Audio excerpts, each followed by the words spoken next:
নির্বাচন কমিশনের police observer Dharmendra প্রধানের কাছে রাজ্যের আইন শৃঙ্খলা পরিস্থিতির চরম অভিযোগ এনে ডেপুটেশন প্রদান করল সিপিআইএম দল। সিপিআইএম পশ্চিম জেলা কমিটির সম্পাদক পবিত্র করের নেতৃত্বে একটি প্রতিনিধি দল বৃহস্পতিবার নির্বাচন কমিশনে নিযুক্ত পুলিশ অবজারভারের সঙ্গে দেখা করে এ বিষয়ে বিস্তারিত তুলে ধরেছেন। সিপিআইএম দলের পক্ষ থেকে অভিযোগ করা হয়েছে, রাজ্যে নির্বাচন করার মতো উপযুক্ত পরিস্থিতি নেই, রাজ্যে গণতন্ত্র নিধন চলছে, বামফ্রন্ট সমর্থিত সিপিআইএম প্রার্থীদের উপর আক্রমণ করা হচ্ছে, রাজ্যে ভোট প্রচারে বের হতে পারছেন না বামফ্রন্টের প্রার্থীরা, বিভিন্ন জায়গায় সিপিএম প্রার্থীরা আক্রান্ত হচ্ছে। পশ্চিম ত্রিপুরা আসনের বামফ্রন্টের প্রার্থী শঙ্কর প্রসাদ দত্তের উপর নির্বাচনী প্রচারে এ পর্যন্ত 4 বার আক্রমণ করা হয়েছে। পাশাপাশি দলীয় নেতা কর্মী এবং সমর্থকদেরও ভয়ভীতি প্রদর্শন করা হচ্ছে। এ বিষয়ে রাজ্যের মুখ্যমন্ত্রীর দিকে অভিযোগের আঙ্গুল তুলে পবিত্র করের অভিযোগ, নিজের দলের কর্মী সমর্থকদের লেলিয়ে দিচ্ছেন মুখ্যমন্ত্রী, বিরোধী দলের প্রার্থীদের জামানত বাজেয়াপ্ত করার হুমকি দিচ্ছেন মুখ্যমন্ত্রী।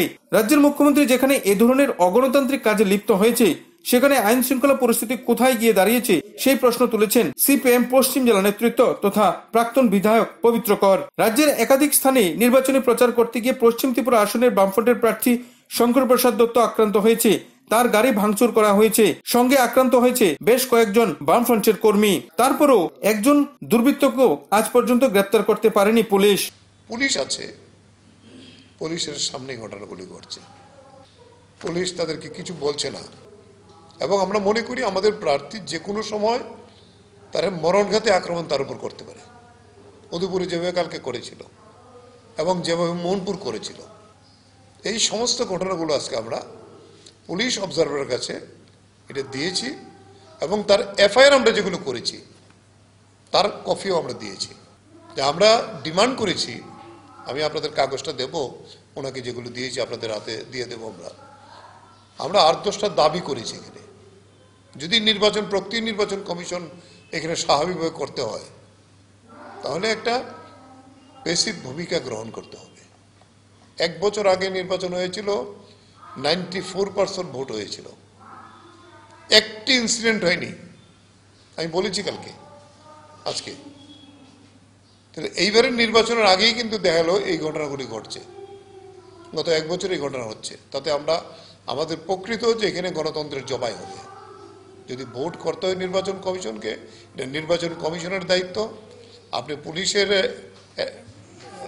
সিঙ্গল অবজারভার হিসেবে এসছেন, পুলিশকে পরিচালনা করা, সেন্ট্রাল ফোর্সকে আনা। যদি সেন্ট্রাল ফোর্স আনে, সমস্ত জায়গায় এই ধরনের ভালনারেবল এলাকাগুলো যেখানে আছে নিয়মিত টহল দিতে হবে।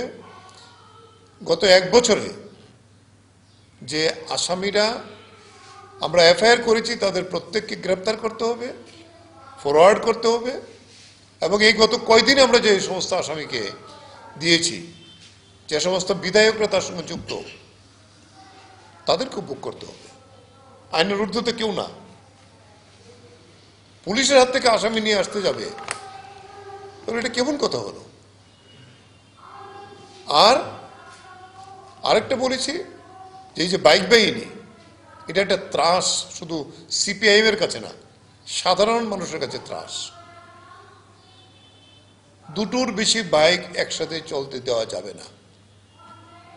আমরা মিটিং করলে উনি নিজেই বলেছেন 3 ঘন্টার মধ্যে অন্য কাউকে মিটিং করার অধিকার নেই নির্বাচনের আইনে। আমাদের অবজারভার নিজেই বলল। তাহলে এরা জমায়েত হয় কি করে? কেন আগের থেকে পুলিশ এই জমায়েতকে বেআইনি ঘোষণা করে না? কেন তাদেরকে জমায়েত করতে অ্যালাউ করে? এর থেকে প্রমাণিত রাজ্যে গণতন্ত্রের পরিবেশ একেবারেই ভুলণ্ঠিত হয়েছে। আর তাই রাজ্যের গণতান্ত্রিক পরিবেশ ফিরিয়ে আনতে এবং নির্বাচনে পূর্ণ নিরাপত্তা ব্যবস্থার মধ্য দিয়ে ভোট গ্রহণ করার জন্য নির্বাচন কমিশনকে ব্যবস্থা গ্রহণের জন্য নির্বাচন কমিশনের পুলিশ অবজারভারের কাছে দাবি জানিয়েছে সিপিআইএম এর প্রতিনিধি দলটি। ব্যুরো রিপোর্ট, আকাশ ত্রিপুরা।